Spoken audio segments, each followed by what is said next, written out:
वंदे मातरम। कैसे हैं साहिल बस भाई आप? सब आपकी कृपा है, प्रभु की कृपा है। राधे राधे। जी बताइए। मैं तो लगा हुआ हूँ। आप बताइए, देश हित में आप कितने लगे हुए हैं?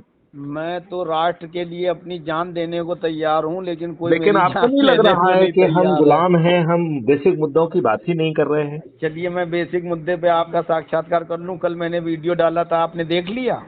नहीं, मैंने नहीं देखा। किस अब बारे में आप तो है? आप ही का वीडियो है भाई, आप अपना वीडियो नहीं देखते हैं तो कैसे देश सुधरेगा सर। नहीं, मैं बिजी था। और ये किसमें दिया आपने? व्हाट्सएप पे दिया या क्योंकि मैं टेलीग्राम को व्हाट्सएप। ज्यादा देखता हूँ? सर अब ये तो सर, अब लो आप इतना बड़ा काम कर रहे हैं तो आप एक आदमी रखिए जो सब कुछ आपका चेक करे। अच्छा, लोगों बताइए। को क्या पता है कि कौन सा क्या देखते हैं, आप क्या नहीं देखते हैं। अच्छा। आपको राष्ट्र निर्माण करना है। अच्छा, ठीक है, मैं आपकी तो बात से मैं सहमत हूँ। बताइए एक आप। साक्षात्कार कर लूं? हाँ हाँ, करिए। पहले अपन थोड़ा सा उसके बारे में, आपने जो वीडियो भेजा है उसके बारे में बात कर लें, थोड़ा 2 मिनट, फिर इसके बाद आगे बात जी करते हैं। बिल्कुल बिल्कुल, क्यों नहीं सर। हाँ हाँ। जी बताइए। नहीं, आपने वीडियो क्या भेजा है और कौन कौन? 46 मिनट का आपसे साक्षात्कार किया था। इस बार थोड़ा डिले हो गया तो वो मैंने कल डाला है और आपको मैंने व्हाट्सएप किया है डायरेक्ट। Okay okay. उस उसको आप, वीडियो के बारे में आप कुछ बात करना चाहते हैं नहीं पहले वो क्या? तो बहुत बढ़िया, आप तो बहुत अच्छा काम कर रहे हैं, इसीलिए मैंने आपसे इंटरेक्शन बरकरार रखना राष्ट्र हित में, जनहित में और स्वहित में जरूरी रखा है, जारी रखा है।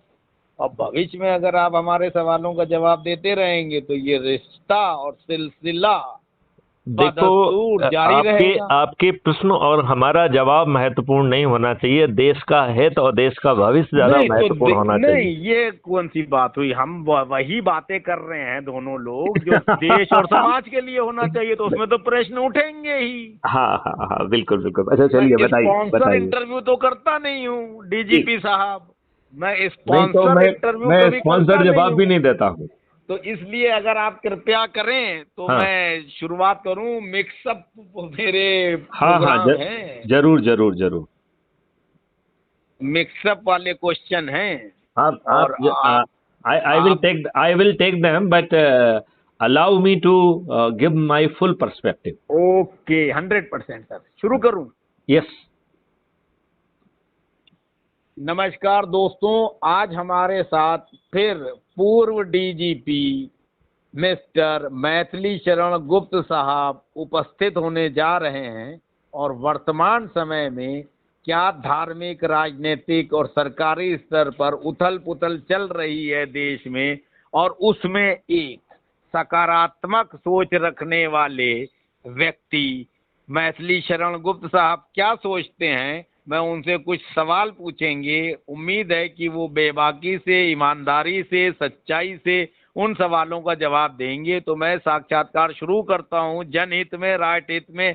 अब मैथिली शरण जी आपके सामने उपस्थित होने जा रहे हैं। नमस्कार जी मैथिली नमस्कार। शरण जी। जी नमस्कार। सर मेरा पहला सवाल कि हमारे देश में सांप्रदायिक सौहार्द स्थापित हो, ये सब लोग चाहते हैं। मोहन भागवत जी भी चाहते हैं, मोदी जी भी चाहते हैं, योगी जी भी चाहते हैं, अरशद मदनी भी चाहते हैं, महमूद मदनी भी चाहते हैं, असदुद्दीन भी चाहते हैं, और डीजीपी साहब मैथिली शरण गुप्त जी भी चाहते हैं। लेकिन ये निर्धारण कैसे हो और सद्भाव और वातावरण भाईचारे का बने, इसके लिए आपके हिसाब से क्या शुरुआत होना चाहिए? मेरे ख्याल से तो सबसे पहली शुरुआत की बात है कि हमारी ईमानदारी होना चाहिए। जो जी आपने कहा है कि कहीं मैं ऑनेस्टी का अभाव देख रहा हूं। जी हर कोई चीजों को अपने हित में तोड़ मरोड़ के अपने अंदाज में इंटरप्रेट करना चाहता है। जी ये प्रभु की जो है सूरत जो है, जिसके भावना जैसी वाली बात नहीं होना चाहिए। जी जो प्रभु है वो ही प्रभु बने रहना चाहिए। अभी क्या हो रहा है, जाके मनो भावना जैसी, जी प्रभु मूरत देखी तिन तैसी। तो जी हम नियम कानून व्यवस्था हर चीज को अपनी मर्जी से अपने तरीके से इंटरप्रेट कर रहे हैं। जी मुझे लगता है कि बदले हुए परिप्रेक्ष्य में हमें जो हिस्टोरिकल डिस्टॉर्शंस हुए हैं, जी वो हिस्टोरिकल डिस्टॉर्शन जो भी किए गए हैं, उस समय बैठे हुए लोगों ने अपने राजनीतिक लाभ के लिए किए हैं। अब वो जो जिन्होंने अपने राजनीतिक लाभ के लिए किए थे वो तो अब इस दुनिया में रहे नहीं हैं। जी क्या अब हम सब लोग मिलके अच्छा काम कर सकते हैं क्या? क्या उन लोगों को जो कि अभी भी अपनी राजनीति चमका रहे हैं, क्या हम उनको दरकिनार कर सच कह के, सच पर सहमत होके एक अच्छे ढंग से भाईचारा के साथ रहें, वो क्या संभव है? क्योंकि यदि ये संभव है तो हमें उन चीजों का दो टूक विचारण करना पड़ेगा। जैसे हमें आर्टिकल 25 की बात गहराई से करना पड़ेगी और उसमें हमारी पूरी तरह से ईमानदारी होना चाहिए, क्योंकि हमारा संविधान हमको एक बहुत बड़ा फंडामेंटल राइट दे रहा है कि हम अपनी धर्म, अपने फेथ और कॉन्सेंस के हिसाब से जो भी धर्म हमें अच्छा लगता है उसको हम मान भी सकते हैं और उसका प्रचार भी कर सकते हैं। लेकिन ये सभी का फंडामेंटल राइट है, लिहाजा हमारा फंडामेंटल राइट दूसरे के जो है ना गले पे तलवार रखने का कदापि नहीं हो सकता है। ना हम इस बात को कहीं कह सकते हैं, ना हमें कहना चाहिए। यदि हम थोड़ी सी ईमानदारी ले आएंगे तो देश की जितनी भी समस्याएं हैं वो स्वतः विलुप्त हो जाएंगी, क्योंकि वो समस्याएं राजनीतिक लाभ के द्वारा क्रिएट की गई हैं। तो कभी ये लोग क्रिएट कर रहे हैं, कभी दूसरे लोग क्रिएट कर रहे हैं, लेकिन सभी लोग राजनीतिक दोहन में लगे हुए हैं। राष्ट्र के प्रति ईमानदारी कोई नहीं बरत रहा है। जी, आप इस बात से सहमत हैं क्या? जी, आप कृपया करके, मैं आपकी इस बहुत सी बातों से सहमत हूँ, इसीलिए तो जो है आपको मैं फोन करता हूँ। लेकिन हर बात से हम सहमत हों असहमत हों उसमें उतना महत्व देने की आवश्यकता नहीं होना चाहिए। राष्ट्र हित में चीजें सही हों, मानव जाति के हित में सही हों और धर्म की जो मूल आस्था है उसके हिसाब से चीजें सही हों। अब हम सहमत हों चाहे ना हो उससे उतना फर्क नहीं पड़ता। अब मेरा दूसरा नहीं, लेकिन सहमति हो तो उसमें हम ज्यादा एनर्जी से भिड़ सकते हैं। हाँ, हम जो है ना एक इंटरव्यू की बजाय अपना उसमें जी जान लगा के और हम जो है ना उसमें आगे बढ़ के वो सब करके दिखाएं। देखो अल्टीमेटली वही चीज कहते हैं, नथिंग सक्सीड लाइक सक्सेस। तो यदि हम उसे किनारे तक ले जा पाएंगे, यदि हम अकेला उसे वार्तालाप या डिस्कशन तक सीमित रखेंगे तो हम किसी का भला नहीं कर पाएंगे। लेकिन यदि हम उसे जमीन पे उतार पाएंगे तो सबका भला हो जाएगा। मैं सहमत हूँ, मैं जमीन पे उतारने की बात कर रहा हूँ। अब मेरे एक सवाल का जवाब दीजिए आप। जी। कोई कट्टरपंथी मुसलमान जी आतताई प्रवृत्ति का, जी लालची प्रवृत्ति का, जी राजनीतिक लाभ उठाने की नीयत से जी भोले भंडारी हमारे बाबा शिव जी, शंकर जी, ठीक, जी, श्री राम जी और श्री कृष्ण जी या जो भी अवतार हैं हमारे हिंदू धर्म के सम्मानित पूजनीय जी, उनके बारे में अनर्गल, अनाप शनाप, असंवैधानिक, अमर्यादित भाषा का इस्तेमाल करता है, तो क्या इन पैगंबरों, इन अवतारों, इन भगवानों, इन पूजनीय शख्सियतों के ऊपर कोई प्रभाव पड़ता है? आपने बिल्कुल 100% सही बात कही कि जो है ईश्वरत्व की जो शक्तियां हैं, जो ईश्वरी शक्तियां हैं, उनकी सेहत पे कोई फर्क नहीं पड़ता है। कहते हैं ना, कुत्ते भौंके जो है ना हाथी तो घूमता है, मदमस्त रहता है। उसी कुत्ते भौंकने से उसकी सेहत पे कोई फर्क नहीं पड़ता है, ना ही उसका कद घटता है, ना ही उसकी शक्ति घटती है। लेकिन क्योंकि ये कुत्ते जो है जो भौंक रहे हैं, ये गलत जो है एक परिदृश्य क्रिएट करके एक भ्रम पैदा करते हैं और अपने भाइयों को ही दिग्भ्रमित करके अपने आप को नेता के रूप में स्थापित करते हैं। तो मेरे लिए मेरे विचार से एक बहुत आसान इसका उपाय है। देखिए, हमारे समय में इसमें सैकड़ों गलत चीजें रही हैं, सभी धर्मों में रही हैं। जैसे सती प्रथा अपन कह लें, बाल विवाह प्रथा कह दें, ऐसे इवन दहेज प्रथा कह दें, या दलितों के प्रति असमंजनक व्यवहार समझ लें, तो ऐसी बहुत सारी गड़बड़ियां थीं और जो काफी लंबे समय तक कुछ लोगों ने उसे पानी दिया और उसको और ज्यादा सुदृढ़ किया। उन सब चीजों को हमने नियंत्रित करने के लिए एक ही तरीका अपनाया है, वह है कि हमने उसके बारे में सख्त कानून बनाए हैं, राइट। जी और ये सख्त कानून यदि हमारा ढांचा इम्प्लीमेंटेशन का क्राइम फ्री भारत जैसा होता तो जी इनका आनंद और बढ़ गया होता, जी क्योंकि हमारा ढांचा जो है ना लचर पचर है। जी वहाँ जो है ईमानदारी से संज्ञान भी नहीं होता है, ईमानदारी से विवेचना भी नहीं होती है, ईमानदारी से चालान भी नहीं होता है।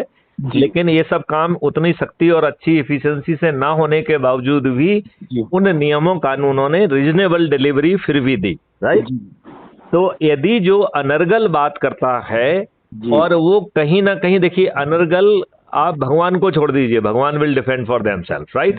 भगवान को जो डिफेंड करने की चिंता हम लोग ना करें। हम तो सिर्फ इतना बात करें कि कम से कम आप जो है दूसरे व्यक्ति के फंडामेंटल राइट का वायलेशन ना करें, जी राइट।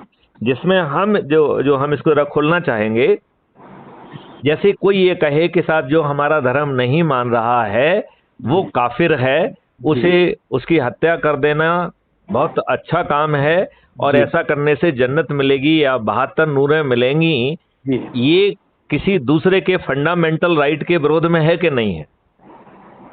मतलब यदि मान लो मैं हिंदू हूं और अपने आर्टिकल 25 के तहत हिंदू धर्म को जो है अपनाए रखना चाहता हूं और उसका प्रचार भी करना चाहता हूं, यदि कोई व्यक्ति मेरे गले पे लग के तलवार लगा के कहे कि तुम इस्लाम मानो नहीं तो तुम काफिर हो और हम तुम्हारा गला कलम कर देंगे और हमें जो है बदले में जन्नत भी मिलेगी और 72 हूरें भी मिलेंगी, तो आपको नहीं लगता है कि इसको किसी भी धर्म में जहां कहीं भी दूसरे के फंडामेंटल राइट को इंटरफियर करने का जो है ना कुछ चीज है, उसे हम संज्ञेय अपराध बनाएं, वेलेबल अपराध बनाएं, नॉन वेलेबल अपराध बनाएं और 10 या 15 साल की कठोर सजा रखते हुए संपत्ति जब्त करने का भी प्रावधान कर दें, तो ये अनर्गल बात किसी को भी करने की इच्छा हिम्मत नहीं होगी।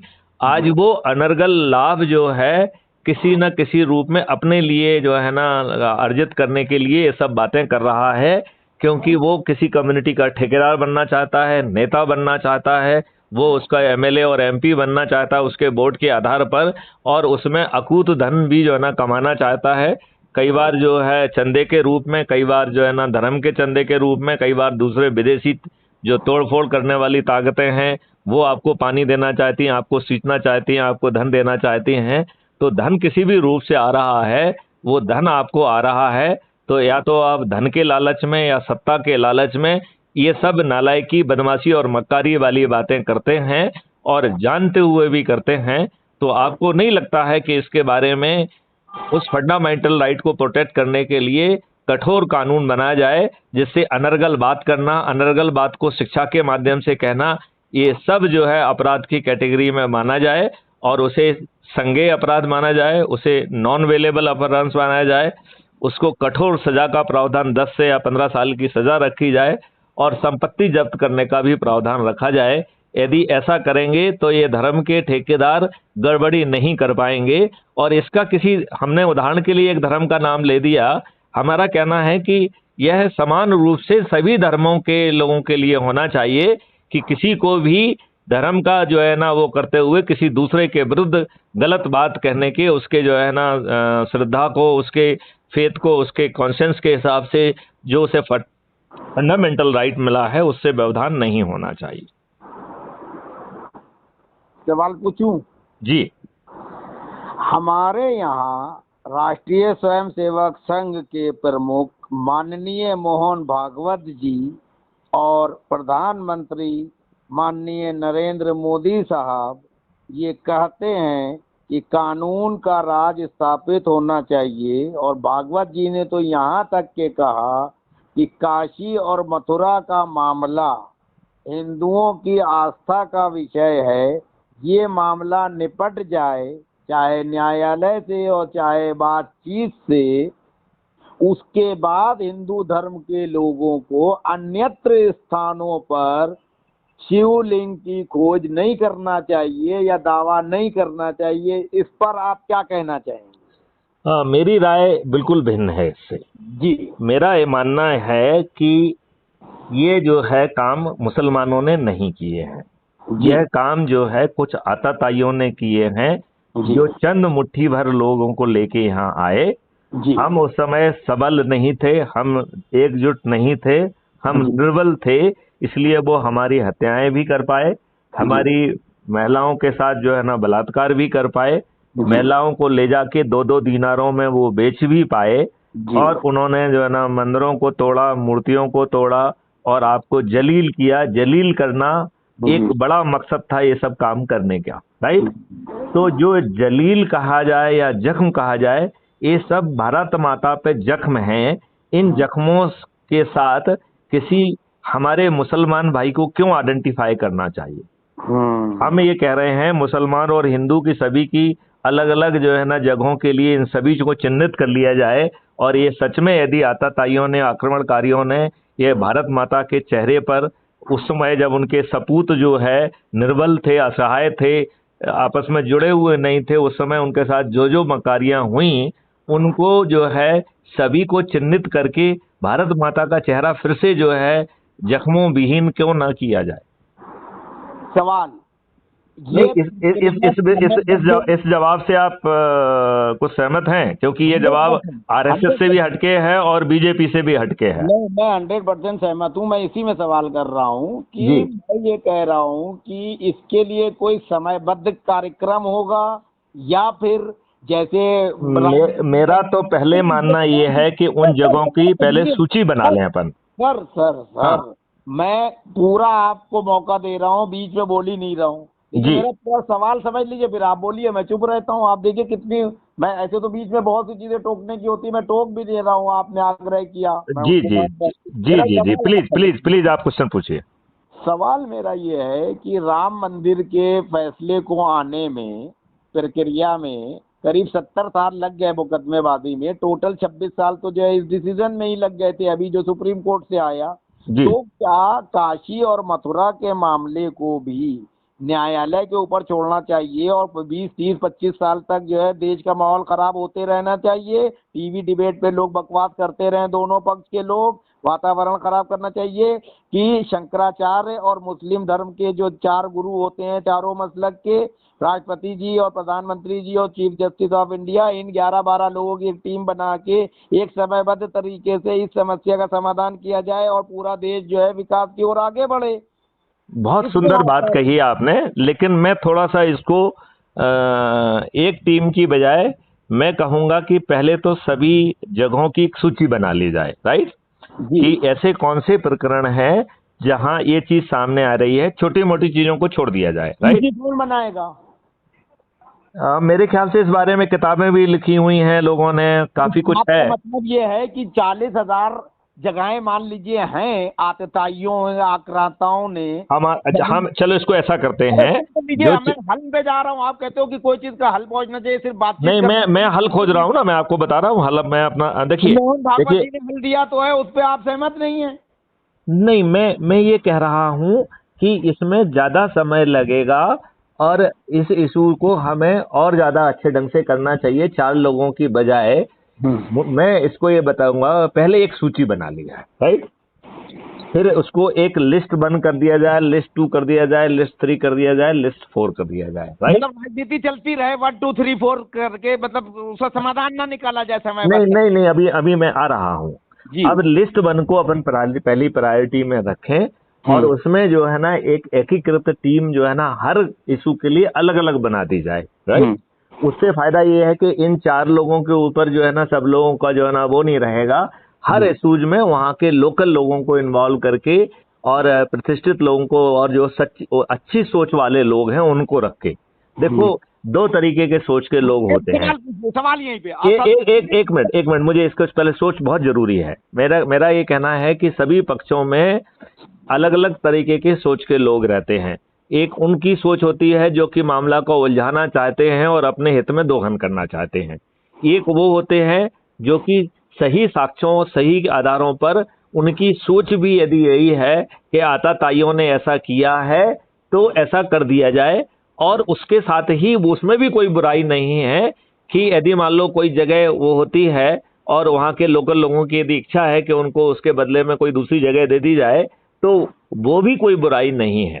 क्योंकि इन दोनों का जो है ना बेसिकली सांप भी मर जाए और लाठी भी ना टूटे, ऐसा जो है जो उपाय करेंगे तो अच्छा रहेगा। और ये बहुत सारी चीजें हिंदुओं की तरफ से आने की बजाय यदि मुस्लिम के पक्ष की तरफ से आए तो बहुत अच्छा होगा, क्योंकि देखो पीड़ित तो मुस्लिम भी रहे हैं, बल्कि मुस्लिम ज्यादा पीड़ित रहे हैं। मुस्लिमों को तो जो है धर्म परिवर्तन करके होने के बाद जो है ना उनको जीना पड़ा, क्योंकि हमारे अभी जो भी मुस्लिम भाई अभी हैं 99% तो कन्वर्टी ही माने जाएंगे, ठीक है ना? ये बात मानते हैं कि नहीं मानते हैं? जो बाहर से आए हुए मुसलमान और मुगलों की औलाद कितने होंगे पूरे पूरे आबादी में? आप यहाँ के मुसलमानों की आइडेंटिटी मुगलों से क्यों करते हैं? मैं वही यही कह रहा नहीं, बिल्कुल आपने सही कहा। मैं यही कह रहा हूं कि हमारे जो मुसलमान भाई हैं वो प्रथम पीड़ित हैं इन आताताइयों के। अच्छा, प्रथम पीड़ित हैं, और वो भी कभी हिंदू थे। मैंने आपकी बात मैं वही कह रहा हूं, मैं वही कह रहा हूं कि वो प्रथम पीड़ित हैं, नंबर 1। नंबर 2, हम फिर भी इस बात को जो है ना पूरी तरह से अहमियत भी देते हैं और रिकॉग्नाइज भी करते हैं और पूरा सम्मान भी करते हैं कि आज जो जिस जगह पे है उसका जो दिल करे। हमारा फंडामेंटल राइट आर्टिकल 25 ये कहता है कि वो अपनी कॉन्सेंस और फेथ के हिसाब से जो धर्म अच्छा लग रहा है उस धर्म को माने। तो हम ये नहीं कह रहे हैं कि आप ओरिजिनली हिंदू थे इसलिए आप हिंदू बन जाइए। कॉन्स्टिट्यूशन जो है इम्प्लीमेंट हो रहा है मान्यवर ईमानदारी से। हाँ, मैं यही कह रहा हूं कि उसे इम्प्लीमेंट करना चाहिए। अभी तक संविधान को लोगों ने अपने हिसाब से वोट बैंक की नीति राजनीति के लिए दोहन किया है। अब जो है उसी संविधान का क्या हम राष्ट्रीयता के लिए दोहन कर सकते हैं? क्लॉज वही है, भाषा वही है। अभी यह है कि किन लोगों ने उसे यूज किया। अब हमें जो जो जो अभी दूसरी सीढ़ी पे और तीसरी सीढ़ी पे खड़े रहते हैं उन लोगों को प्रयास करके पहली सीढ़ी पे जाना पड़ेगा। जिन लोगों ने अभी अपने हाथ में जो है रियन पकड़ी हुई है वो मक्कार और बदमाश लोग हैं। वो अपने हित में जो है ना दोहन करना चाहते हैं। वो हमें आपस में लड़ा कर खुद ठेकेदार बने रहना चाहते हैं, जबकि उनकी सोच समझ उस पद पे बने रहने की नहीं है। वो लड़ा झगड़ा कर किसी तरीके से अपनी जो है ना वो जारी रखना चाहते हैं, अपना डोमिनेशन जारी रखना चाहते हैं, अपना जो है ना राजनीतिक फायदा करना चाहते हैं, खुद ठेकेदार बने रहना चाहते हैं, जबकि देखा जाए कि वो ठेकेदार बने रहने के काबिल नहीं है। लिहाजा जो सेकंड और थर्ड सोपान पे बैठे लोग हैं उन्हें आगे आना चाहिए और इनकी ठेकेदारी बंद करना चाहिए, क्योंकि उन्होंने काफी लंबे समय तक ठेकेदारी कर ली है और वो ठेकेदारी उन्होंने अपने लाभ के लिए की है। अब हमें राष्ट्रीयता के लिए करना चाहिए, जहां हर व्यक्ति अपने फेथ और कॉन्सेंस के हिसाब से जो है जो चाहे वो माने। मतलब उसके ऊपर कोई दबाव नहीं होना चाहिए और वो जो आर्टिकल 25 की धारणा है उसका पूरी तरह से पालन होना चाहिए। और आर्टिकल 25 के विरोध में जो भी गड़बड़ी करता है, चाहे वो किसी भी धर्म का हो, किसी भी उसका हो, उसके लिए हम सख्त कानून बनाएं। और साथ में मेरी प्रार्थना ये भी है कि क्राइम फ्री भारत की जो 5 सर्टेनिटी है उन्हें हमें जरूर जमीन पे उतारना चाहिए, जिससे गड़बड़ी करने वाला 45 दिन के अंदर फाइनली सजायाबी के साथ जेल के अंदर होना चाहिए। वो है जो है ना वर्षों तक 20 साल 25 साल तक अपने हित में जो है ना चीजों का दोहन करता रहे, और वो कई बार जो है ना कब्र में भी चला जाता है, परलोक धाम भी सुधार जाता है, लेकिन उसके कुकर्मों का उसे कोई सजा नहीं मिलती है। एक सवाल पूछूं? नहीं, पहले इस बात पे जो है कि क्राइम फ्री भारत की जो 5 सर्टेनिटी हैं उनका क्रियान्वयन फर्स्ट तौर पे होना चाहिए, जिससे कि जो आज बदमाश लोग हैं वो अपने हित में जो है ना चीजों को यूज कर रहे हैं, वो धर्म का ठेकेदार भी बने रहते हैं, वो जो है जाति के ठेकेदार भी बने रहते हैं, उसे अपने राजनीतिक लाभ के लिए भी यूज कर लेते हैं, और वो सब अपने लाभ में यूज करते हैं। और वो जीवन पर्यंत जो है ना उनके विरुद्ध कोई सख्त कार्रवाई नहीं हो पाती है, क्योंकि हमने जमीन पे अभी लचर व्यवस्था रखी है।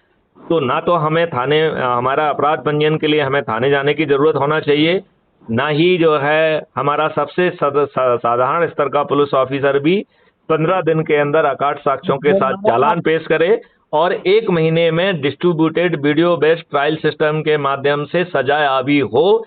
जिससे 45 दिन के अंदर जिसने गड़बड़ की है वो सजा याफ्ता, अंडर ट्रायल नहीं, सजा याफ्ता के बतौर जेल में सड़ने के लिए बेबस हो। अभी तो जो है जो गड़बड़ कर रहा है, जिसे जेल में होना चाहिए, वो जेल में जाने के बजाय ठेकेदार बन जा रहा है, उसे टिकट भी दे दिया जा रहा है और वो माननीय जो है ना सांसद और माननीय विधायक बन जा रहा है। ये भी कहीं ना कहीं हमारी विडंबना का हिस्सा है। इस विषय पे हमें विचार करना ही होगा। साहिल भाई, आप हमारी बात से सहमत हैं? सवाल करूं? जरूर।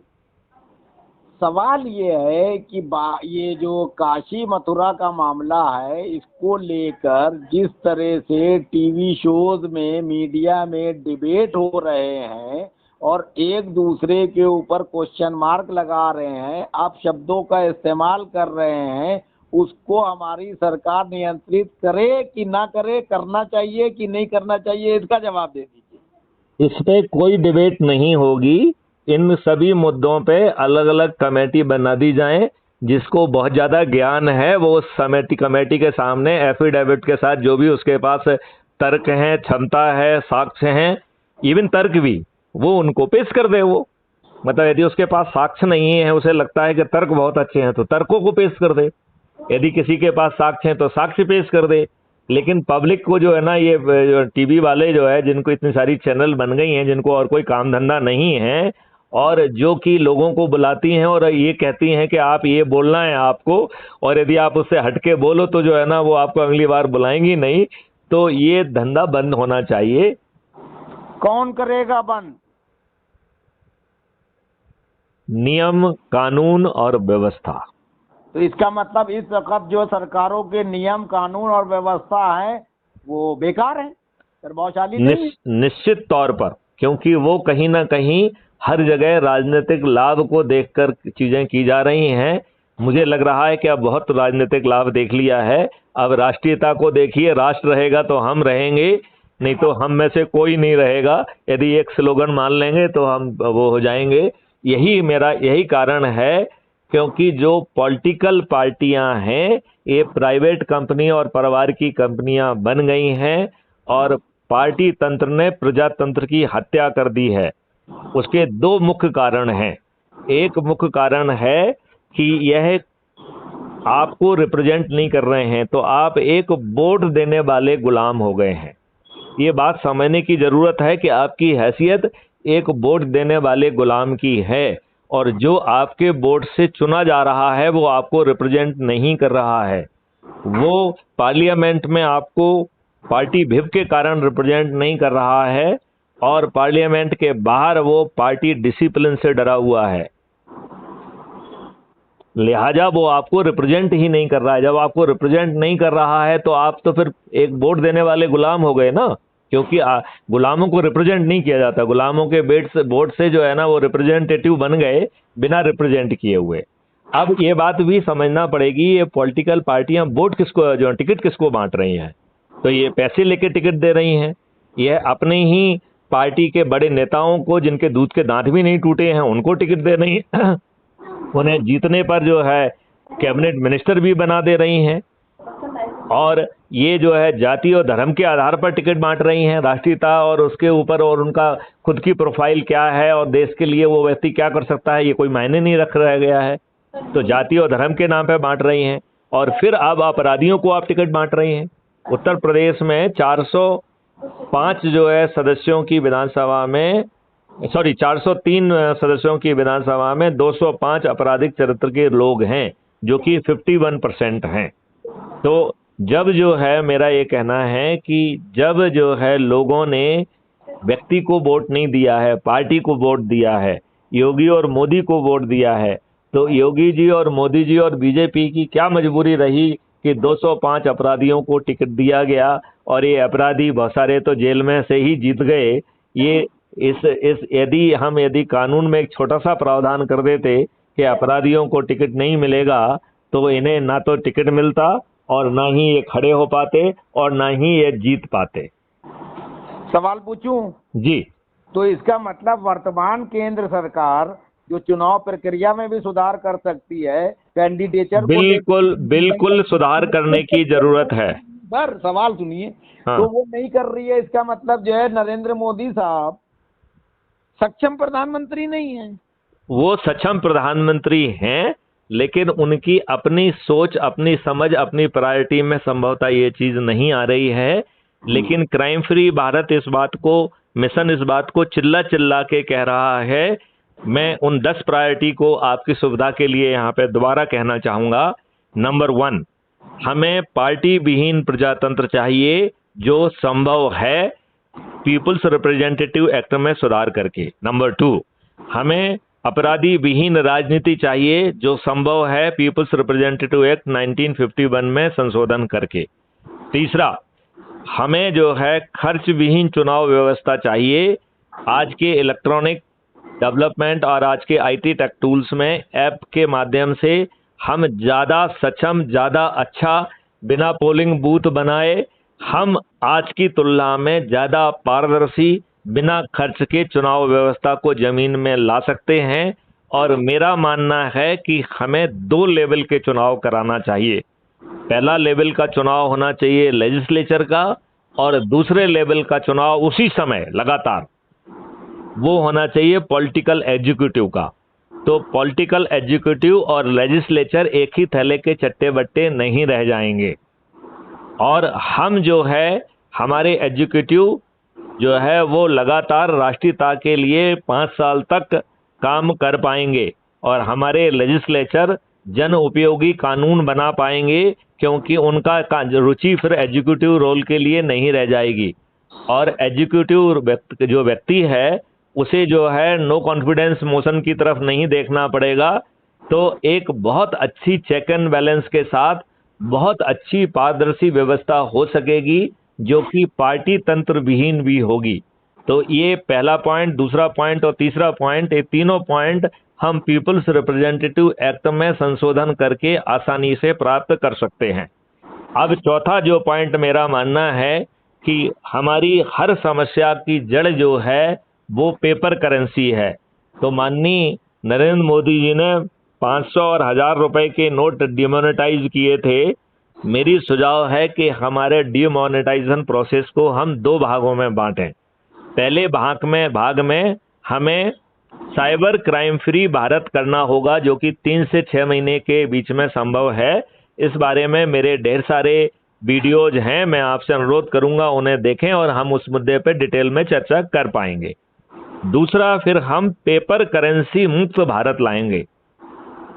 तो ये अच्छी बात है कि आज हाथ ठेले और से लेके हर जगह फोन पे आदि से अरेंजमेंट पेमेंट होने लगा है, और अब जो है ये पे की व्यवस्था के लिए स्मार्टफोन की आवश्यकता भी खत्म हो गई है।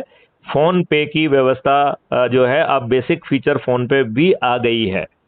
तो अब इसमें कोई बहुत दिक्कत भी नहीं है, राइट। और साइबर क्राइम फ्री भारत होगा तो किसी गड़बड़ी का संदेश अंदेशा भी नहीं रह जाएगा। यदि हम पेपर करेंसी मुक्त भारत कर पाएंगे तो ना तो आपके हवाले की प्रॉब्लम होगी, ना आपका काला धन की प्रॉब्लम होगी, ना भ्रष्टाचार की प्रॉब्लम होगी, ना जो है ड्रग और नारकोटिक्स माफिया और गैंग ऑपरेट हो पाएंगे, ना जो है आपके टेररिस्ट होंगे, और ना आपके जो ना नक्सलाइट्स होंगे। ये सभी समस्याओं का एक स्ट्रोक में निदान संभव है, लेकिन हमें 0-1 व्यवस्था पर जाना पड़ेगा। और उसके पहले हम 3 से 6 महीने में साइबर क्राइम फ्री भारत कर लें, जो कि बहुत ही आसान है, बहुत ही ज़्यादा आसान है। तो अभी जो साइबर क्राइम अवेयरनेस का जो धंधा चल रहा है, वो धंधा बंद करके हम जो है साइबर क्राइम को ही विलुप्त कर दें, जो कि बहुत ही सहज है। इस बारे में हम एक डेडिकेटेड टॉक भी कर सकते हैं। अब इसके बाद नेक्स्ट बनता है कि साइबर जो पेपर करेंसी मुक्त भारत के बाद हमें टैक्स फ्री भारत भी लाना चाहिए। तो क्राइम फ्री भारत 10 गुना रेवेन्यू देने की स्थिति में है, जो आज आपको मिल रहा है इससे, राइट। और 10 गुना रेवेन्यू आ जाएगा आपका ट्रांजैक्शन फीस से। तो जो डिजिटल करेंसी में ट्रांजैक्शन होंगे, आज भी का जो आपका क्रेडिट कार्ड वगैरह में 2% ट्रांजैक्शन फीस लगती है, उस 2% ट्रांजैक्शन फीस को हम यूनिवर्सल बनाते हुए उस 200% फीस में आज जो सरकार रेवेन्यू पैदा कर पा रही है उससे 10 गुना ज़्यादा रेवेन्यू पैदा हम कर पाएंगे, और साथ में भ्रष्टाचार भी नहीं होगा। तो भ्रष्टाचार रहित भारत में 20 गुना ज़्यादा रिसोर्सेज भारत के इंफ्रास्ट्रक्चर, भारत की इंटरनल और एक्सटर्नल सिक्योरिटी के लिए अवेलेबल होगा। हर भारतीय के हाथ में काम होगा। हमारा जो कृषि मॉडल है वो जो है, और हमारा जो इंडस्ट्री मॉडल है, क्योंकि हमने हर चीज़ पे सोचा हुआ है, तो जो इंडस्ट्री मॉडल और जो कृषि मॉडल है, किसानों की आमदनी ओवरनाइट 5 गुना बढ़ जाएगी, और इससे किसी के पेट में दर्द क्यों होना चाहिए। तो ये पॉइंट हमारा कहना है कि अकेला प्रॉब्लम जो है ना एक चीज में नहीं है। हमें जहां जो आप ये कह रहे हैं कि हमें जो है इलेक्शनरिंग प्रोसेस में मूलचूल सुधार की जरूरत है। पॉलिटिकल पार्टियां रहेंगी, they will become like a character जो है ना बनाने वाली रहेंगी, लेकिन वो जो है पॉलिटिकल पार्टी नहीं रहेंगी, उनके उस पर कोई टिकट नहीं बनेगा। जीतने वाला जो है ना भारत को रिप्रेजेंट करेगा, किसी पार्टी को रिप्रेजेंट नहीं करेगा।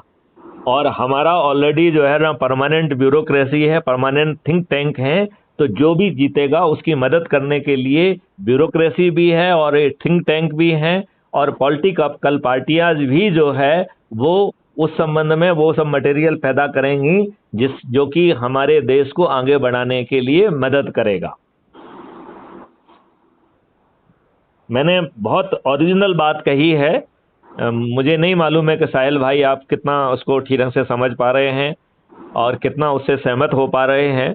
और ये जरूरी नहीं है कि हम एक बार में ही सहमत हों, हम उस पर लगातार जो है ना वाद संवाद करें और हम लगातार उसमें वो करें।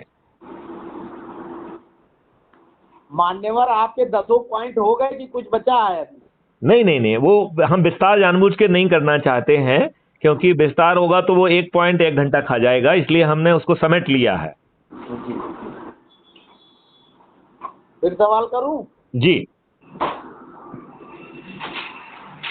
ये जो अभी मामला चल रहा है, इसको रोक लगाने के लिए सूचना प्रसारण मंत्रालय और भारत सरकार क्या कोई ऐसा नियम नहीं बना सकता कि विवादास्पद मामले और धार्मिक कट्टरता को बढ़ाने वाले, लोगों में जो सद्भाव खराब करने वाले मुद्दों पर डिबेट और इस तरह के कार्यक्रम नहीं होंगे? आप क्या सोचते हैं? मैं तो कह रहा हूं कि अपन को एक कदम और आगे जाना चाहिए। हमें हर व्यक्ति को अपना फंडामेंटल राइट का यूज करते हुए जो धर्म भी वो मानना चाहे वो माने, जिसका प्रचार करना चाहे वो प्रचार करे, लेकिन ये उस सीमा में रह के कि आपका धर्म का मानना और प्रचार करना दूसरे के फंडामेंटल राइट से इंटरफियर ना करे। और जहां कहीं भी आपका जो है आस्था दूसरे के द्वारा उसको कुंठित करती है, तो उसको संज्ञेय अपराध बनाया जाए, उसको जो है नॉन अवेलेबल बनाया जाए, मिनिमम 10 साल की सजा, 10 से 15 साल की सजा रखा जाए, और संपत्ति जब्त करने का प्रावधान जरूर रखा जाए, क्योंकि हर चीज जो है ना जाके संपत्ति निर्माण पे निपटती है। क्योंकि ये दुष्ट नेता चाहे पद के माध्यम से अल्टीमेटली ये संपत्ति अर्जित कर रहे हैं, अपने आप को मठाधीश बना रहे हैं, तो इनकी संपत्ति जब्त हो जाएगी। तो इनका जो है ना मक्कारी, बदमाशी और हरामीपंती करने का जो अभी वर्तमान कद और औकात है वो से घटाना बहुत जरूरी है। इन्हें ठेकेदार बनाने का मौका नहीं देना चाहिए। और ऐसा जो आपने कहा है कि जो ये डिबेट हो रही है, ये डिबेट जो है it should be addendum to the जो ये इसके कमीशन और कमेटीज वगैरह बना दी जाएं। ये यदि डिबेट करते भी हैं तो इन्हें अपने रिटन एफिडेविट देना होंगे, और यदि वो कहीं पे किसी फंडामेंटल राइट से वायलेट करते हैं तो इन्हें जेल जाने के लिए भी तैयार रहना चाहिए। क्योंकि अल्टीमेटली हम ये नियंत्रण जो है नियम कानून के माध्यम से ही ला सकते हैं। यह जो है हम रोड पर जो है प्रदर्शन करके, रोड पर जो है ना भावनाएं भड़का के, रोड पे दंगा फसाद करके हम इस देश का भला नहीं कर सकते हैं।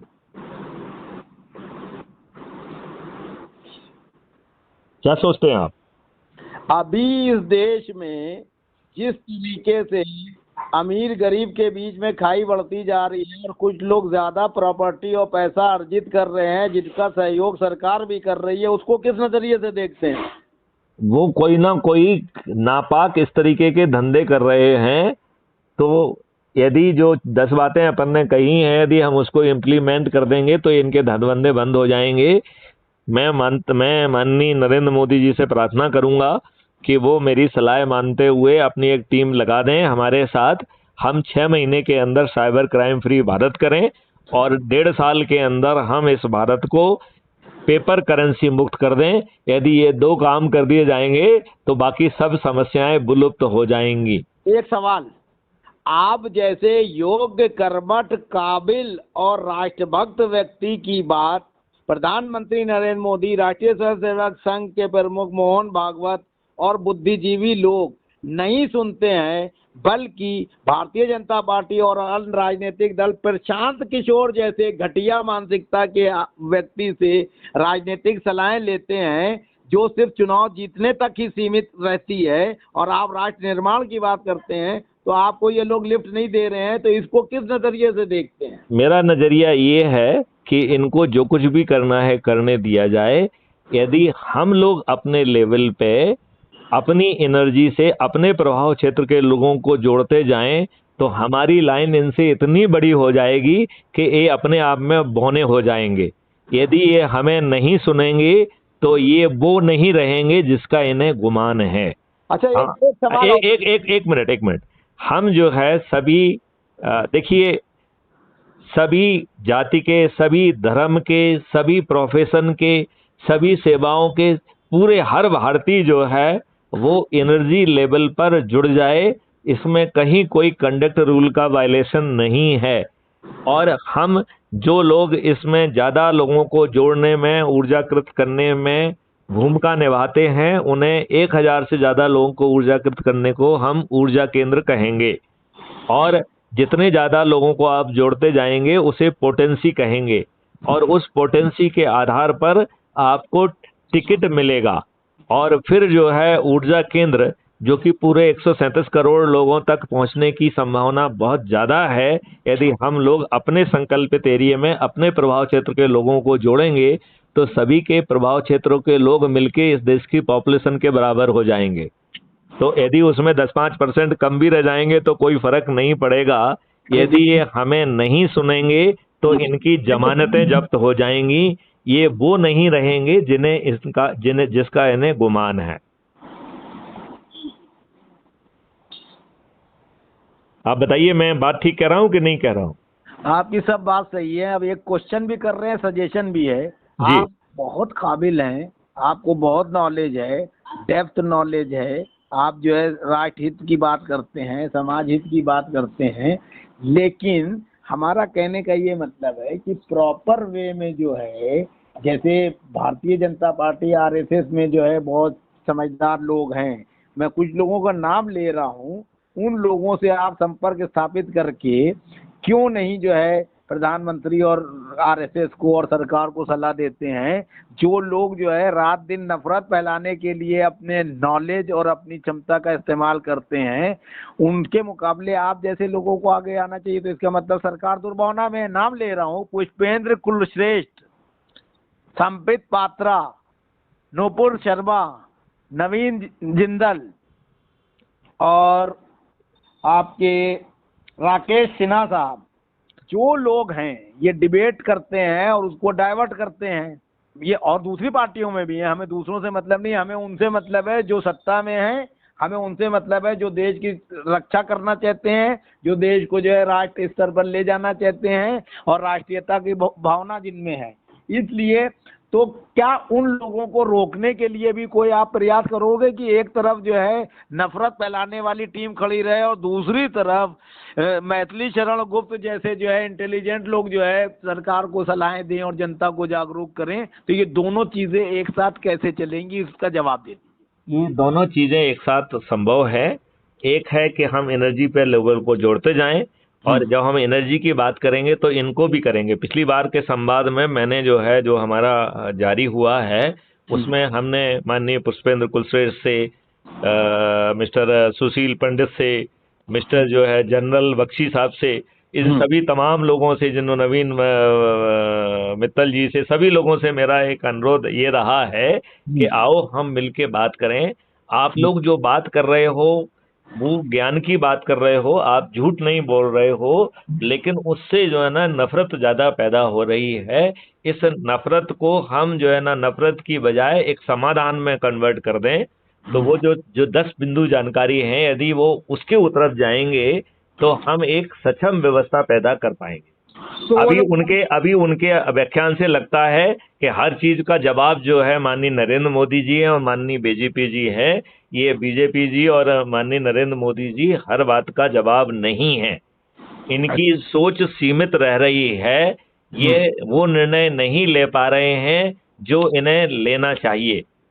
हम ये कह रहे हैं कि कांग्रेस चाहे कितनी भी कुत्सित क्यों ना रही हो, कांग्रेस ने जो है चाहे क्यों ना फ्रॉड करके सत्ता का ट्रांसफर अपने हिस्से में करा लिया, और गुलामी के जितने भी तरीके हैं वो जनता पर यथावत थोप दिए, चाहे वो नियम कानून के बारे में हो, चाहे वो जो है ब्यूरोक्रेसी, पुलिस और जुडिशरी की व्यवस्था हो, जिसकी लॉर्डशिप जो है यथावत है, जिसमें वो निर्णय लें तो ठीक है, ना लें तो ठीक है, रिश्वत लेके निर्णय लें तो ठीक है, वो लॉर्ड भी बने हुए हैं। और उसकी जो ऊपर की जो पॉलिटिकल व्यवस्था है, जैसे अपन ने अभी चर्चा की है कि उसने तो प्रजातंत्र की हत्या ही कर दी है। हमारा स्टेटस आज एक वोट देने वाले गुलाम का हो गया है। हम जिसको वोट दे रहे हैं वो हमें रिप्रेजेंट नहीं कर रहा है, वो हमारी बात ना तो पार्लियामेंट में कह रहा है ना पार्लियामेंट के बाहर कह रहा है। और ये पॉलिटिकल पार्टियां जिनको टिकट बांट रही हैं वो भी ऑब्जेक्टिव ढंग से नहीं बांट रही हैं। तो इन दोनों तथ्यों से मिलके इस पार्टी तंत्र ने हमारा जो है प्रजातंत्र की ही हत्या कर दी है। तो जब जिसने प्रजातंत्र की हत्या कर दी है उससे आप कितनी जो है ना अपेक्षा करेंगे? वो तो आपकी बात उतना ही मानेगा जो उसके लाभ में जाएगी। जो बात आपकी उसके हित में नहीं जाएगी वो उसे कदापि नहीं मानेगा, क्योंकि you are threatening the existence of their own. यदि आप कह रहे हैं कि सभी पॉलिटिकल पार्टियां जो है उन्होंने प्रजातंत्र की हत्या की है, तो उसमें तो बीजेपी भी आ जाएगी। तो आप तो आमूल चूल व्यवस्था परिवर्तन की बात कर रहे हैं। तो वो तरीका उसका एक ही यही है कि जो आपने कहा है कि इन लोगों की सूची लेके इनसे भी बात की जाए। मैंने देखा है कि ये लोग बात करना जो है टीवी यहाँ वहाँ, तो वो बात करने में बड़े माहिर हैं। जब मैं फोन करता हूँ तो उन्हें मेरा फोन उठाने में, वो मेरे से जुड़े हुए हैं, ये सब लोग मुझसे जुड़े हुए हैं, 1 to 1 मेरे कांटेक्ट में भी हैं, लेकिन उन्हें मेरा फोन उठाने में इसलिए डर लगता है क्योंकि उन्हें मालूम है कि मैथिली शरण गुप्त का हर फोन रिकॉर्डेड होता है और वो जो है क्राइम फ्री भारत पर अपलोड भी होता है। तो इस डर से ये लोग अब फोन उठाने में भी झिझकते हैं। तो मेरा कहना है कि देखिए ये झिझक दूर करना पड़ेगी, हमें चर्चा भी करना पड़ेगी और आगे उसको जो है एक तंत्र का हिस्सा बनाना पड़ेगा, एक व्यवस्था का हिस्सा बनाना पड़ेगा, और उसे हमें पार्लियामेंट के मंदिर में उसे इनेक्ट भी करना होगा। तो चाहे जो है आज के चुने हुए प्रतिनिधि करें, अन्यथा इसका एक ही विकल्प है कि हम एनर्जी से लोगों को जोड़कर अपने महा ऊर्जा केंद्रों को चुनाव में उतारें और उनको अपने ऊर्जा केंद्रों के माध्यम से जिताकर इस व्यवस्था को पार्लियामेंट के मंदिर में जाके बदलें। क्योंकि ये कोई व्यवस्था ना तो टीवी डिबेट से बदलने वाली है, ना ही ये जो है रोड पे बदलने वाली है, ना ही आंदोलन या किसी उससे बदलने वाली है। क्योंकि आपने इतना बड़ा आंदोलन जो है अन्ना जी के मार्गदर्शन में कर लिया है, और जिसमें जो है लोकपाल एक्ट भी बन गया है, और मार्च 2019 से लोकपाल महोदय भी अपनी जगह पे विराजित हैं। 3 साल से ज़्यादा का समय हो गया है, 3 साल 3 महीने का समय हो गया है, लोगों को लोकपाल महोदय का नाम भी नहीं मालूम है। लिहाजा यदि हम वर्तमान चुने हुए प्रतिनिधियों से जिनकी सोच पूरी तरह से एकीकृत नहीं है, यदि हम उन्हें किसी तरीके से फोर्स भी करने में सफल हो जाएंगे, तो वो जो एक्ट बना के लाएंगे और वहाँ जिन लोगों को पोस्ट करेंगे उनमें इतने छेद होंगे कि वो लाना न लाना बेकार चला जाएगा। लिहाजा हमें एंड टू एंड सॉल्यूशन लाना पड़ेगा। यही कारण है कि मैथिली शरण गुप्त जो है कानूनों के ड्राफ्ट भी बना रहे हैं, टेक्नोलॉजी भी बना रहे हैं और ईश्वर से प्रार्थना कर रहे हैं कि सभी जाति, सभी धर्म, सभी प्रोफेशन, सभी लोग एनर्जी के माध्यम से जुड़े और ये जो दुष्टता लोग कर रहे हैं इन्हें किनारे करके इन्हें इन्हीं के गेम में हराकर हम 365 दिन पार्लियामेंट चलाकर उन सब नियम कानूनों को संशोधित करें जो आपके ऊपर अभी थोपी गई गुलामी को दूर कर सके और हम सही मायने में आज़ाद भारतीय कहलाएं और हमारी जो है प्रगति, हमारी जो व्यवस्था है वो हमें धन इतना, देखिए प्रकृति ने धन की कमी नहीं की है। ये जो अभी हमारी गरीबी है ये हमारी सोच के कारण है। हम तो कह रहे हैं कि नेचर में कहीं स्केर्सिटी है ही नहीं, नेचर में कहीं गरीबी है ही नहीं, गरीबी हमारा धूर्ततापूर्ण किया गया क्रिएशन है। हम इसे आसानी से सभी लोगों को रीजनेबली अमीर तो बना ही पाएंगे, हम उनको जो है एनलाइटन भी कर पाएंगे, हम भारत को विश्व गुरु के रूप में स्थापित भी कर पाएंगे और संभवतः आत्मा ने जिस काम के लिए जन्म लिया है उस बात को भी हम काफी हद तक फलीभूत कर पाएंगे और विश्व को, भारत को विश्व गुरु के रूप में स्थापित कर पाएंगे। सवाल पूछूं? जी। जिन महानुभावों का आपने नाम लिया और उनसे आपने कहा कि इसको जो है इस तरह से डायरेक्शन में किया जाए, तो उनकी क्या प्रतिक्रिया है? वो आपकी बात को जो है आगे बढ़ाएंगे कि ऐसे ही नफरत फैलाते रहेंगे? मुझे लगता है कि जब तक उनके अंदर में वो साहस पैदा नहीं होगा, क्योंकि अभी मुझे लगता है कि उनमें वो साहस की कमी है। अच्छा। वो कहीं ना कहीं किसी को खुश कर रहे हैं, चाहे वो मुंह से कुछ भी क्यों ना कहें, राइट? उनके दिल में कहीं ना कहीं ये डर है कि हमारे ओपन डायलॉग से कहीं कुछ लोग नाराज ना हो जाएं। तो वो डरते हैं, डरपोक हैं, इसका मतलब? मेरा आकलन तो ये कह रहा है, मैं गलत हो सकता हूँ, लेकिन मेरा आकलन कह रहा है कि वो निश्चित रूप से डरे हुए हैं और वो है लिमिटेड बात कह रहे हैं जिससे कि जिस आका को वो प्रसन्न करना चाह रहे हैं वो प्रसन्न हो सके। तो इसका मतलब ऐसा भी गलत है कि प्रतिभावान लोगों को, बुद्धिमान लोगों का मिसयूज कर रहा है? हाँ, ये आप कह सकते हो कि वो प्रतिभावान तो हैं, वो तार्किक भी हैं, वो सही भी बोल रहे हैं, लेकिन शायद कहीं ना कहीं पूर्ण सत्य बोलने से बच रहे हैं। तो इसका मतलब जो उनको संचालित कर रहा है वो बेईमान है? देखो, हम किसी पे जो है ना कोई स्टिकर लगा दें उससे थोड़ा सा बचें, लेकिन कहीं ना कहीं ईमानदारी की कमी है। मतलब उसको बेईमान कहने की बजाय कहीं ना कहीं पूरी ईमानदारी नहीं है, ये शब्द मैं प्रेफर करूंगा। Diplomatic answer? No, it is not diplomatic, it is correct answer. मैं तो ये कहता हूं कि अगर चोर को चोर नहीं कहेंगे तो हम उसी बात को थोड़ा अच्छे शब्दों में कह रहे हैं। क्या मतलब ये है कि हम जो है, देखो अल्टीमेटली यदि आप देखो कान जस्ट ए मिनट, काने को कानो ना कहे नहीं तो पड़े वो टूट, आंख को खोज मिटायो। तो आप काने को काना कहने से बचो, लेकिन वो काना है उसका उसे एहसास करा के जो है ना उसकी कमी की पूर्ति कर लेना एक ज्यादा विवेकपूर्ण काम होगा। विवेकपूर्ण है। अब मैं बता रहा हूँ जी। भगवान राम को परेशान किया, विचलित किया रावण ने जी। तो क्या रावण को जो है ये कहना कि वो बहुत बड़ा पंडित था, बहुत बड़ा ज्ञान था, बहुत बड़ा वो था, ये सही है कि ये कहना सही है कि भगवान राम ने धर्म पे चले, वो अधर्म पे चला? इसका जवाब दे दीजिए। भगवान राम ने न केवल उसे पंडित कहा बल्कि अपने छोटे भाई को भेजा। फिर जस्ट ए मिनट, जाके नहीं, जस्ट ए मिनट, सुन तो लो यार, सुन तो लो। अजीब बात कर रहे हैं। मैं सवाल, चलिए भगवान राम जी को आप अभी छोड़ दीजिए, आप कृष्ण जी पे आइए। कृष्ण जी ने कहा कि आतताई और अन्याय के खिलाफ तू युद्ध कर। बिल्कुल सही है। तो युद्ध किया अर्जुन ने। सुन लीजिए, अब आप मेरी भी सुन लीजिए, हमें भी थोड़ा बहुत ज्ञान है धर्मों के बारे में। हाँ बताइए। अब वो युद्ध करते वक्त अर्जुन ने भगवान के उपदेश का पालन किया पांडवों ने, और अपने गुरु तुल्य, पिता तुल्य, भाई तुल्य सबको जो है नरसंहार कर दिया। राइट। तो मैं उस सेंस में कह रहा हूं मान्यवर कि अगर पुष्पेंद्र कुलश्रेष्ठ और जनरल बख्शी और इस तरह के लोग नफरत पैदा कर रहे हैं, असदुद्दीन ओवैसी जैसे लोग नकारात्मक चीज कर रहे हैं, तो उनको पर्दाफाश करने और उनकी हरकतों के हिसाब से कहने में क्या बुराई है कि उनका महिमामंडन किया जाएगा। असदुद्दीन ओवैसी बहुत बड़े बैरिस्टर हैं, बैरिस्टर होंगे अपने घर के, वो एक नंबर का गधा है, इसको कहने में क्या प्रॉब्लम है। पुष्पेंद्र कुलशेख बहुत अच्छा भाषण देते हैं, लेकिन वो उन भाषणों से अगर जो है देश में अस्थिरता पैदा होती है तो वो मूर्ख है, इसको कहने में क्या प्रॉब्लम है। पाकिस्तान जो है आतंकवादी गतिविधियां कर रहा है हमारे देश में, हमें उसको जो है मुंह तोड़ जवाब पाकिस्तानी लोगों को आतंकवादी गतिविधियों का प्रश्रय देने वाला कहने में हमें क्या प्रॉब्लम है।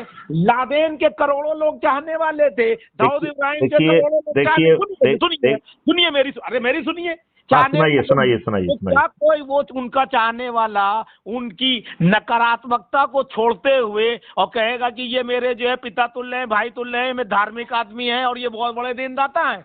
आप क्या शिक्षा देना चाहते हैं समाज को? हमारे लिए राम प्रथम है कि रावण? कृष्ण जो है उपदेश हमारे लिए जरूरी है कि दुर्योधन के? इसका जवाब दीजिए। देखिए, भगवान राम ने अपने कृत्य से ये स्पष्ट कर दिया है कि जो आसुरी व्यक्ति है उसको जो है ना मारना उचित है, लेकिन मरने के साथ, देखिए, मरने के साथ यदि उसका ज्ञान भी ले लिया जाए तो ये अधिक चातुर्य है। यही कारण है कि उन्होंने श्री कृष्ण को, उन्होंने अपने भाई लक्ष्मण को भेजा। हम कह रहे हैं, आप छोड़िए, आप आगे क्यों जाते हैं? जो मैं क्वेश्चन का आंसर निकलवाना चाह रहे हैं वो आप या तो डिबेट कीजिए हमसे, शास्त्रार्थ कीजिए। आप हिंदू धर्म में शास्त्रार्थ को प्राथमिकता दी गई है, या तो अपनी बात जो है मना दो या दूसरे की मान लो। हम चैलेंज करते हैं आपको, आप रिकॉर्ड भेजिएगा। पुष्पेंद्र कुलश्रेष्ठ हो गया, जनरल बख्शी हो गया, नूपुर हो गई, नवीन जिंदल हो गया, असदुद्दीन ओवैसी हो गया, आजम खान हो गया, मौलाना मदनी हो गए, मौलाना अरशद मदनी, महमूद मदनी हो गए, फिरंगी महली हो गए, मौलाना बुखारी हो गए, मैं सबका नाम ले रहा हूँ। कोई आदमी हमसे डिबेट कर ले, मैं बता दूंगा कि ये काशी मथुरा का मामला कैसे निपटेगा। 7 दिन में निपटेगा, बैठक में, कंटिन्यू विज्ञान भवन में बैठक करो। आप कह रहे हो कि उसकी लिस्ट बनाओ, उसका वो करो। मैं जो कह रहा हूँ, वो जो आप कह रहे हैं मैं भी वही कह रहा हूँ। मैं जरा उसे ज्यादा डिटेल में कहने की कोशिश कर रहा हूँ बस। अगर एक आदमी नंगई कर रहा है, कनॉट प्लेस में कोई आदमी किसी महिला को छेड़ रहा है, सामने सीसीटीवी कैमरे लगे हैं, पब्लिक ने उसको पकड़ा है, उसको थाने ले जाके उसको सीधे जेल भेजना चाहिए, उसको जो बंद करना चाहिए, उसको सख्त सजा देना चाहिए। बिल्कुल, वही क्राइम फ्री भारत मिशन कह रहा है कि बिना थाने जाए आपकी FIR दर्ज हो। भाई हम हमारा साधारण सा पुलिस ऑफिसर 15 दिन में आकाश साक्ष्य पैदा करे और 30 दिन में जो है ना उसको सजा हो जाना चाहिए, वो जेल में सड़ना चाहिए। हो गई, आप मेरी बात तो सुनिए। मैं तो ये सीधे आरोप लगाता हूँ कि ना मुस्लिम धर्म गुरु जो है इस समस्या का समाधान चाहते हैं, ना सरकार और हिंदू धर्म के ठेकेदार। कहिए क्यों? पहली नजर में दिखाई दे रहा है कि ज्ञान व्यापी में जो मस्जिद बनी है वो हिंदुओं को जलील करने के लिए बनी है। सुनिए, पहली नजर में। बिल्कुल ठीक है। प्रथम ज्योतिर्लिंग जो है काशी में है, ये सब हिंदुओं को भी पता है, मुसलमानों को भी पता है। ठीक, बिल्कुल सही। इस्लाम धर्म ये कहता है कि जहां विवाद है वहां नमाज नहीं हो सकती। बिल्कुल तो सही। हम औरंगजेब को या बाबर को अगर कुछ मुस्लिम, सुन लीजिएगा गौर से, कुछ मुस्लिम कट्टरवादी, लालची प्रवृत्ति के, नीच प्रवृत्ति के, जिनका ईमान कमजोर है, वो देश में माहौल खराब करना चाह रहे हैं, असदुद्दीन जैसे लोग, ठीक, तो उनको जो है रिप्रेजेंट करते हुए हिंदू धर्म के नेता और ठेकेदार उस चीज को क्यों एड्रेस कर रहे हैं? उस समस्या का समाधान क्या सुप्रीम कोर्ट में करके राजनीतिक लाभ उठाते रहेंगे दोनों पक्ष, हिंदू मुस्लिम दोनों पक्ष, कि समस्या की जड़ में जाके उसका समाधान किया जाएगा? ये मैं इसलिए कह रहा हूं, सुन लीजिए मान्यवर, रिकॉर्ड पे है सब चीज, सुनिए। मैं इसलिए कह रहा हूं कि जब 1992 में 6 दिसंबर 1992 में बाबरी मस्जिद विवाद हुआ था, उसके बाद 93 में मैं लखनऊ यूनिवर्सिटी में लॉ फाइनल का स्टूडेंट था। सुनिएगा, मैं चुनाव लड़ा वहां जनरल सेक्रेटरी की पोस्ट पे। तो जब मैं जो एमफिल कर रहे थे लड़के लड़कियां वहां हमसे सीनियर, एमफिल और PhD, उनके क्लास में जब मैं भाषण देने जाता था तो वहां कई महिला लड़कियां जो थी और लड़के थे सवाल पूछते थे, बाबरी मस्जिद नहीं गिरी थी। 93 में चुनाव लड़ा तो मेरा क्या जवाब होता था? जो डिसीजन आया 26 साल के बाद, तो उस वक्त तो मैं 22-23 साल का था। तब मैंने जो डिसीजन दिया था, रंजन गोगोई साहब ने वही डिसीजन दिया। आई समझ में? तो अब जब मैं डिसीजन बता रहा हूँ या तथ्य बता रहे हैं इस चीज के, जो एक राष्ट्रभक्त व्यक्ति है, हिंदू मुसलमान छोड़ दीजिए आप, तो ऐसे मुसलमानों को इंटरटेन करना चैनल पे बिठा के जो हिंदुओं को गाली दें, क्या ये सही है? बिल्कुल गलत है, 200% गलत, तो 200% गलत है। सर मैं और लोगों को बड़ा सिलेक्टिवली बुलाया जाता है। अरे तो ये कौन रोकेगा मान्यवर? ये तो हमें एक पॉलिसी बनाना पड़ेगी, और यदि हम उसे नियम कानून का दर्जा दे सकें तो और बेहतर होगा। अरे सरकार नहीं रोक रही है तो उसको आपको आलोचना करने में डर क्यों लगता है? मैं तो आलोचना कर ही रहा हूँ। ये कौन कह रहा है कि मैं आलोचना नहीं कर रहा हूँ? मैं तो वो सब बातें कह रहा हूँ।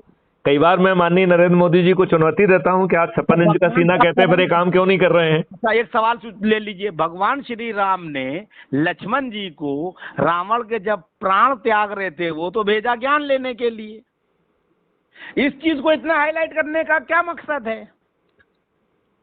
किसी के नहीं, ये इस बात का दर्शाना है कि ज्ञान ज्ञान होता है, ज्ञान शुद्ध रूप में होता है।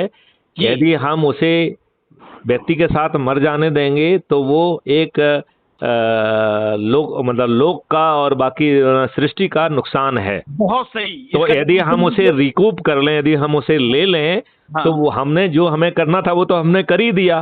उस ज्ञान से भी हमने लोगों को वंचित होने से रोक लिया। अब लीजिए, सुनिए, जवाब सुन लीजिए। अगर ज्ञान की इतनी आवश्यकता है आपके हिसाब से, तो लादेन भी बहुत ज्ञानी था, दाऊद इब्राहिम बहुत ज्ञानी है, उसको पूरे 22 मुल्कों की पुलिस नहीं पकड़ पा रही है, तो हमारे अजीत डोभाल को दाऊद से भी थोड़ा ज्ञान ले लेना चाहिए फिर तो। देखो ज्ञान तो देखिए, जस्ट ए मिनट, मैं आपकी बात का बहुत सटीक जवाब देता हूँ। सुनिए, एक सवाल और दिए, मूसेवाला की हत्या कर दी बिश्नोई ने, जैसा टीवी पे चल रही है खबरें। हाँ, तो बिश्नोई पे रिमांड पे लिए क्यों घूम रही है पुलिस स्पेशल सेल? बिश्नोई से ज्ञान ले ले कि कैसे तू करता है, तुझे मैं माफ कर दूंगा, राष्ट्रपति लिख के दे दे कि तू ज्ञान बता दे कैसे नेटवर्क चला रहा है कि तू फोन करता है मर्डर हो जाता है। वो ज्ञान ले लीजिए, आंतरिक सुरक्षा के लिए काम आएगा। जब जो भगवान राम ने किया था, ये लक्ष्मण से कहा था क्या ज्ञान ले ले, तो आप लोग भी ज्ञान लीजिए अपराधियों से। देखिए आप जिसे अपराधी कह रहे हैं, हम शुद्ध ज्ञान और अपराधी में फर्क डालते हैं। मेरा कहना है कि देखो हमारा भारतीय वो तो कहता है कि कुत्ते से कुछ सीखो, कुछ मोर से सीखो, कुछ पक्षियों से सीखो। लिया जाए हाँ, अगर कुत्ते से सीखो और सुअरों से सीखो और इंसानों की बात की वैल्यू ना करो, पुष्पेंद्र कुलश्रेष्ठ जैसे लोगों को महिमा मंडित करो और ये मैथिली शरण गुप्ता जैसे लोगों को साइड करो, तो ये सही है? जवाब दीजिए। देखो सही तो बिल्कुल कदापि नहीं है। अरे मैं क्या कह रहा हूँ, लेकिन हमें पाथवेज खुद बनाना होंगे। मैं क्या कह रहा हूँ, आप क्या जवाब दे रहे हो? मैं अपने ऊपर कह रहा हूँ, चलो आप अपने आप नहीं लेते हो, मैं अपने ऊपर कह रहा हूँ। मैं चैलेंज के साथ कहता हूँ कि देश और समाज के लिए और मुस्लिम कौम के लिए और भारत देश के लिए असदुद्दीन कमीना है। बिल्कुल है। कह रहा हूँ तो असदुद्दीन ओवैसी को टीवी पे रजत शर्मा 1 घंटा बिठाता है, हमारे सामने 10 मिनट रजत शर्मा नहीं बैठ सकता। मैं चैलेंज कर रहा हूँ, रिकॉर्ड सुनाइएगा। हमारे सामने रवीश कुमार नहीं बैठ सकता, हमारे सामने बरखा नहीं बैठ सकती, हमारे सामने जो है अंजना ओम कश्यप नहीं बैठ सकती और अर्णव गोस्वामी नहीं बैठ सकता। आप बताइए, आपको क्या लगता है बैठ सकते हैं ये लोग? क्योंकि ये पत्रकारिता के नाम पे दलाली कर रहे हैं। कोई मोदी का महिमा मंडन कर रहा है तो कोई राहुल का कर रहा है। एम आई राइट और रॉन्ग? नहीं, सही बोल रहे हैं। फिर तो जब एक योग्य आदमी को दरकिनार किया जाएगा और अयोग्य को आगे बढ़ाया जाएगा तो राष्ट्र निर्माण कैसे होगा? मैथिली शरण गुप्त इतना ज्ञान रखते हुए उनकी बात कोई सुन नहीं रहा है, और पुष्पेंद्र कुलश्रेष्ठ और जनरल बख्शी जो है जा के गालियां बक रहे हैं, माहौल खराब कर रहे हैं, तो वो सही है? वैसे मैं तो बहुत क्या कहता हूँ, मैं भ्रमित हूँ, थोड़ा ज्ञान दीजिए। इसका ज्ञान बड़ा सिंपल सा है जी। हम एनर्जी केंद्र के माध्यम से अपने प्रभाव क्षेत्रों को लोगों को जोड़ें और 137 करोड़ लोगों तक पहुंचने की कोशिश करें। अच्छा। और उनका जो है उनके हाथ से जो है अपन थाली बजवाएं, जो कि शंखनाद मानेंगे, दीपक जलवाएं जिससे अंधेरा दूर होगा, और ये छोटे छोटे जो 10 पॉइंट के बिंदु जो है ना वो बनाएं, और बीच में हम इनके ड्राफ्ट बना के रखें, टेक्नोलॉजी को बना के रखें, तो अभी जो वर्तमान चुनी हुई सरकार यदि उसको ज्ञान आ जाता है और यदि वो उसको पालन करती है तो वो साधुवाद के पात्र है और वो सत्ता में बने रहने की भी हकदार है। और यदि वो ऐसा नहीं करती है तो फिर हमें मजबूरन उसे हराना चाहिए और उनकी जमानतें जब्त होना चाहिए और फिर जो है उसी पार्लियामेंट में बैठ के हमें वो नियम कानून और व्यवस्था लाना होगी। साहिल भाई, आपको एक चीज समझना होगी कि ये हम लोग जो ऑडियो वीडियो और बातचीत कर रहे हैं उससे हमारा कोई भला नहीं होने वाला है। राइट? हमें जो है अल्टीमेटली इस चीज को नियम कानून टेक्नोलॉजी व्यवस्था उसमें कन्वर्ट करना होगा, तभी जो है ना लाभ होगा। मेरे पास तो ऐसे फार्मूले हैं कि किसानों की और देश की समृद्धि रातों रात जो है 5 गुनी हो जाएगी, गारंटी के साथ। और यदि मैं फेल करूं तो जेल में डाल दिया जाऊं। तो ये इतनी बड़ी बात, इससे बड़ी बात तो और कुछ नहीं कही जा सकती है ना। मोदी जी को और जनरल बख्शी को और पुष्पेंद्र श्रेष्ठ को ये बातें आपने बताई? वैसे तो बात चर्चा हुई है और वो हमारे ग्रुप में भी हैं, तो हम जो भी बात करते हैं वो उनको सुनने को तो मिलती ही है। अब ये जो मान्यवर लोगों के नाम आपने लिए हैं, मैं इनको आपके मार्फत जो है चुनौती देता हूं कि राष्ट्र निर्माण में उनके वक्तव्य महत्वपूर्ण है कि मैथिली शरण गुप्त और सिराज साहिल के महत्वपूर्ण है। इस पे जो है शास्त्रार्थ कर ले, परिचर्चा कर ले। हम तो ये कह रहे हैं कि हम इसको करने की बजाय मैं उनका आह्वान करूंगा कि जो यात्रा अब तक जैसी रही वो तो अब हम उसे अंडू नहीं कर सकते हैं। आगे की रास्ता में परिवर्तित करते हुए वो जो है अपना थोड़ा सा सुधार करें और हम जो है जो भी वो गड़बड़ियां पा रहे हैं उन गड़बड़ियों के लिए एक समाधान निर्मित करने की बात करें, क्योंकि यदि हम समाधान निर्मित कर पाएंगे तभी हमारा काम बनने वाला है। अच्छा, एक राष्ट्र हित में आपके लिए एक रिक्वेस्ट है, गुजारिश है, निवेदन है कि पुष्पेंद्र जी से कहिएगा कि अगर समय हो तो 1 मिनट के लिए हमें से फोन पे आ जाएं। वो मेरे ही अभी आजकल मेरा फोन भी नहीं उठा रहे हैं, लेकिन हम जरूर गुजारिश करेंगे और यदि वो हमारा फोन उठाएंगे तो हम जरूर उनसे बात भी करेंगे और हम उन्हें कोशिश भी करेंगे कि वो जो है हमारे उस पे आए। साहिल भाई, मैं आपसे रिक्वेस्ट करता हूं कि आप 30 मिनट को डाउनलोड कर दें, मैं लिंक भेज रहा हूं। तो हम अब आगे की बातें जो है वो वीडियो पे करेंगे, क्योंकि वीडियो में जो है ज्यादा अच्छा वो उसका वो आ सकता है और लंबी बात सुनने का लिए किसी के पास समय नहीं होता है। अच्छा, ठीक है ना। तो हम जो है हर छोटे से टॉपिक को 3 मिनट के बाद कट करके दूसरे उस पे जो है ना बात करेंगे। तो क्या रहेगा कि उसकी अभी आप कितनी भी अच्छी बात कर रहे हैं, किसके पास समय है कि 1.5 घंटे या 2 घंटे की आपकी बात सुने? जिसके पास समय नहीं है वो मर जाए।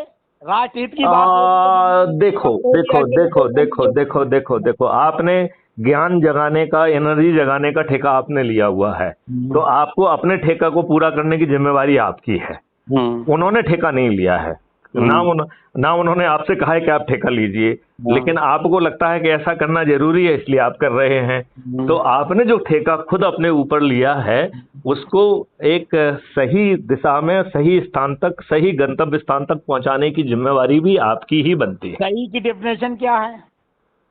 सही का मतलब है नहीं, नथिंग सक्सीड लाइक सक्सेस, जिसको सफलता कहते हैं, जिसको कहते हैं कि जो बदलाव आ जाए, जिसको कहते हैं कि जो है ना आप पार्टी विहीन प्रजातंत्र ले आए, जिसको कहते हैं कि आप अपराधी विहीन राजनीति को ग्राउंड पे ले आए, जिसको आप कहते हैं खर्च विहीन चुनाव व्यवस्था ले आए और वो भी लेजिस्लेचर की और पॉलिटिकल एग्जीक्यूटिव की अलग अलग जो है चुनाव हो जाएं, जिससे कि एक दूसरे के ऊपर डिपेंडेंसी ना रहे, जिसको जो है ना साइबर क्राइम फ्री भारत और क्राइम फ्री भारत लाने की बात कर रहे हैं, जिसके बारे में हम लोग जो है कहना चाहिए कि पेपर करेंसी मुक्त भारत की बात कर रहे हैं, क्योंकि हमारी हर समस्या की जड़ जो है एक कागज है।